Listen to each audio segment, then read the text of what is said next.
A, B, C are partners with capital 4 lakh, 3 lakh and 2 lakh. Partnership deed के according A को salary मिलनी है 5,000 per month, partners को interest on capital मिलना है 10% पर एनम। आईओडी सिर्फ दो पार्टनर से चार्ज हुई है, ए और सी से 10,000 और 20,000, लेकिन बिना ये एडजस्टमेंट किए फर्म ने profit and loss appropriation account बना दिया है। और अब क्या करना है, हमें एडजस्टमेंट एंट्री पास करनी है। तो इसके लिए एडजस्टमेंट एंट्री जब हम पास करते हैं तो हम पहले एक टेबल बनाते हैं जिसको एडजस्टमेंट टेबल बोलते हैं। एक्चुअल में ये पार्टनर्स कैपिटल अकाउंट होते हैं। तो इसमें ये हम तीनों पार्टनर का कैपिटल अकाउंट बनाएंगे, ए, बी, सी, और एक फर्म का अकाउंट बनता है, फर्म का कॉलम बनता है। तो अब हम सैलरी देंगे ए को जब हम सैलरी देंगे 5,000 पर मंथ, तो उसके कैपिटल अकाउंट में क्रेडिट होगी क्योंकि उसको सैलरी मिल रही है। तो सिर्फ ए को सैलरी मिलेगी, बाकी सारे पार्टनर्स को हम नील मतलब उनके अकाउंट में कोई भी एडजस्टमेंट नहीं करेंगे। और फर्म डेबिट होगा 60 से। पार्टनर क्रेडिट हुआ है तो फर्म डेबिट होगा क्योंकि पार्टनर का तो ये इनकम है और फर्म का एक्सपेंस है।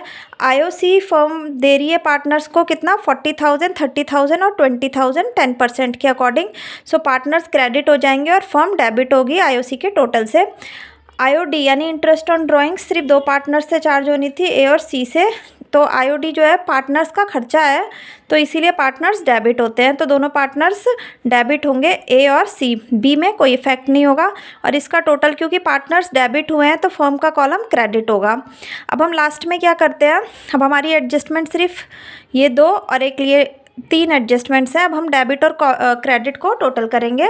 डेबिट का टोटल 1,50,000 है और क्रेडिट में सिर्फ 30,000 है। तो बैलेंसिंग करने के लिए हम 1,20,000 यहाँ पर पुट करेंगे। अब दोनों कॉलम 1,50,000 के हो गए हैं। अब ये यहाँ पर फर्म को क्रेडिट साइड में बैलेंसिंग हुई है, इट मीन्स पार्टनर्स डेबिट होंगे और ये डेबिट होंगे अपनी प्रॉफिट शेयरिंग रेशियो में। इसमें पीएसआर गिवन नहीं है, इट मीन्स वो इक्वल रहेगी। तो हम यहाँ पर 40, 40 और 40 1,20,000 का टोटल पार्टनर्स में पुट कर देंगे। लास्ट में क्या किया जाता है एडजस्टमेंट एंट्री के लिए, पार्टनर्स के डेबिट और क्रेडिट कॉलम्स को टोटल किया जाता है। जैसे ए का हमने डेबिट टोटल किया 50 आया है और क्रेडिट टोटल किया 1 लाख आया है। सो इसका क्रेडिट बिगर है। सो जनरल एंट्री में जितने अमाउंट से बिगर होगा जनरल एंट्री में पार्टनर को हम वही करते हैं, यानी कि ए को हम क्रेडिट करेंगे 50,000 से। बी का डेबिट बिगर है in comparison to credit, so B जो है डेबिट होगा 10,000 से और सी भी डेबिट होगा 10,000 से, सॉरी 40,000 से सी डेबिट होगा। सो हमारी जनरल एंट्री होगी B's capital account debit, C's capital account debit to A.